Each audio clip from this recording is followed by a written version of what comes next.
If, as expected, inflation figures for December are revealed tomorrow to be the highest in a generation, 5.2%, and likely to carry on upwards till April, the prospect of even steeper energy bills and household costs in the coming months will be daunting for millions of families, with the less well-off hit hardest.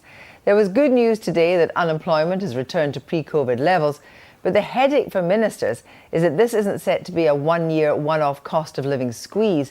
It's likely to last well into 2023, according to financial futures markets. With an exclusive analysis of what that may mean for struggling households, our economics editor Ben Chew has been to County Durham.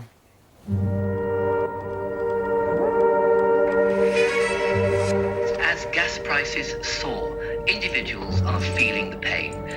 At least 6 million households with the choice of heating or eating. The government says the cost of living crisis is biting across Britain.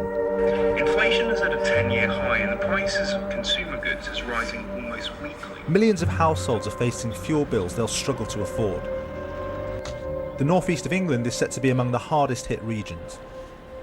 Hey Ben, how are you? Very good. And here in County Durham, Sharon Hutchinson is at the sharp end of it.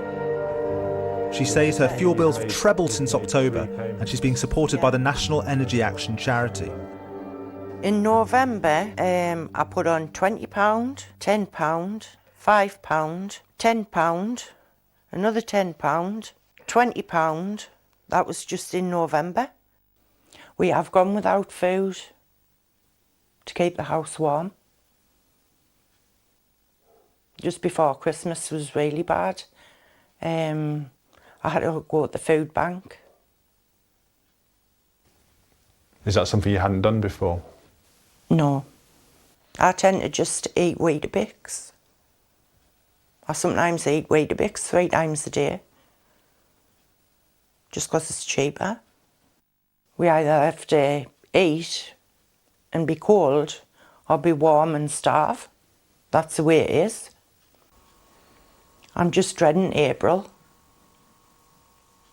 Because if it goes up in April, we just won't be able to manage at all. We know that a vicious spike in energy costs is coming for UK households. Unmitigated, that will mean disaster for people like Sharon, who are already existing on the edge. But what we perhaps haven't quite grasped is just how prolonged this squeeze could be. Typical annual fuel bills are set to rise by around 50% to £2,000 this year. Yet exclusive analysis of financial futures markets on behalf of Newsnight by the Resolution Foundation suggests bills could still be as high as £1,800 by next summer. In other words, don't assume this will be a short, sharp cost of living shock. Now, there is a caveat here. Financial futures markets might be wrong, as the director of the International Energy Agency points out.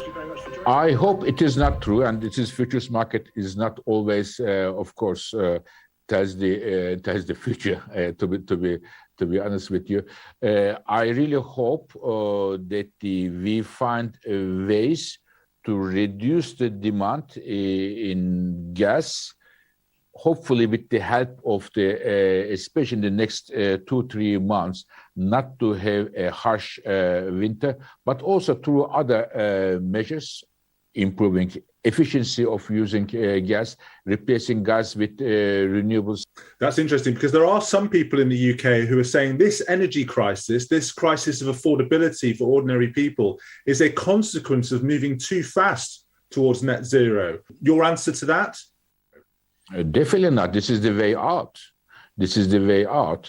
In order to, reduce the reliance on this imported gas and the other fuels, and B, to have a better, cleaner, less volatile, and more predictable energy future. The volatility of the energy market isn't just affecting people on benefits. Stacey Oakley is in work, but paying energy bills for her is also a struggle. And she'll be hit by the national insurance tax rise in April. She's been taking part in the COVID Realities project, set up to understand how families in poverty are navigating the crisis. I've only got one wage, so I'm by myself. I have to budget everything, so I know exactly what I've got coming out my bank each and every month. when things start going up, it's easy to put a bit of money aside or pull money from pots. But with the price rises this year, it's crazy. I don't know. There isn't a few quid here and there that you can just push aside. It's going to be tough choices, and it is going to be a case of, well, can I put the heating on in the winter? And do you think the government's actually grasped just how big this problem is yet? They need a reality check. Come live on our money for a bit. Come live in our worlds. The challenge for ministers is to build energy security in the longer term and help those households on the edge today.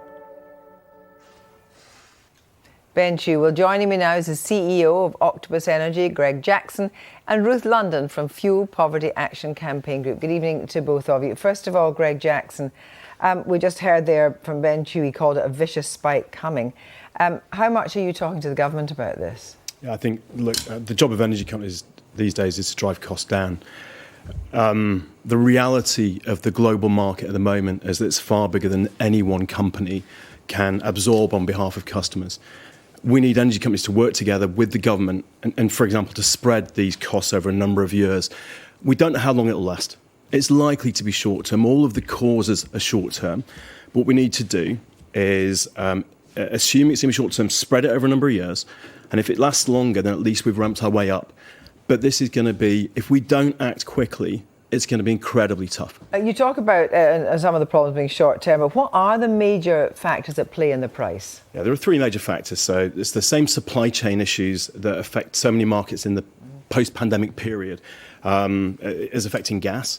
The second thing is there were long, late winters in Asia and Europe last year, which meant that when we were, we should have been filling our gas storage, we were emptying it. And the last bit is, the sort of geopolitical tensions, particularly affecting Russia. But the reality is that, the level of rise we are set to see, perhaps £60 a month for an average household, is going to be unmanageable, not only for people who've already in difficult situations, but for people on middle incomes as well. So what do you want the government to do? I mean, the quickest thing they can do?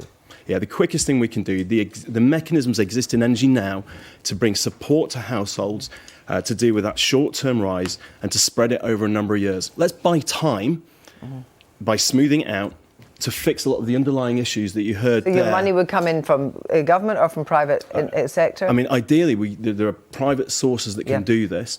We don't need a government bailout. What we need is collective action to drive costs down, buy time. And let's start addressing the underlying issues, which you heard there from Fatih Birol. So, Ruth London, turning to you now, you accept that the energy companies are in a hard place?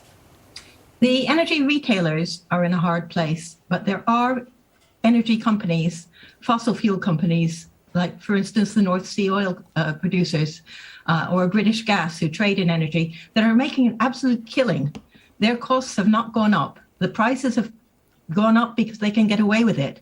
And the difference is going into their profits. It's going into, private individuals, bonuses and dividends, and it's going into further investment in fossil fuels, which will leave us in exactly the same place, just dependent on this industry, which is volatile, which is high priced, which is totally out of control, and which thinks it can take everybody for granted, which thinks that, if they put their prices up to a level that people can't afford, the government will step in and pick up the difference for them. But the counter-argument, of course, is if you move towards zero net 50 too quickly, then that's what's causing some of the problems. No, it's not a question of moving too quickly. It's a question of making sure that as things move, people are protected every step along the way. So, how do you protect them best? What do you actually want the government to do? Targeted support. The first thing has to actually be to invest properly in renewables and in energy efficiency, and they're not doing that in any manner. They're talking about £3.9 billion. I think we have a problem with the program. Yeah. And it's nothing. They spent 500 billion on the banking crisis. I think we still have an unstable line to you, Ruth.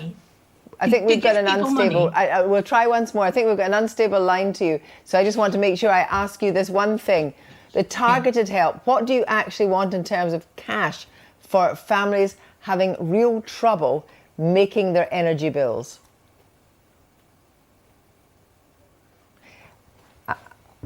I'm afraid we'll just leave it there with Ruth because I'm afraid we can't get anywhere. So a letter from 20 Tory MPs on the 2nd of January said remove the green levies. The rush to net zero is an exaggeration.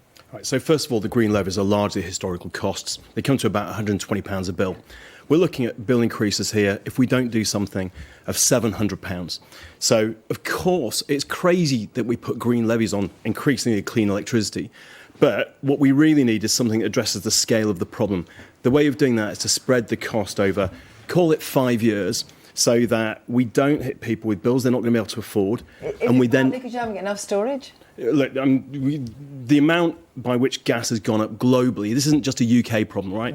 You've had 30 operating companies go bust in Germany, you've had dozens go bust in Italy. In France, the government has capped the increase to 4% with massive government action. What we need to do here is cushion the impact of the global market and then insulate ourselves increasingly by moving to clean, renewable energy, which is cheaper. Thank you both very much indeed. I'm sorry for your poor line, Ruth.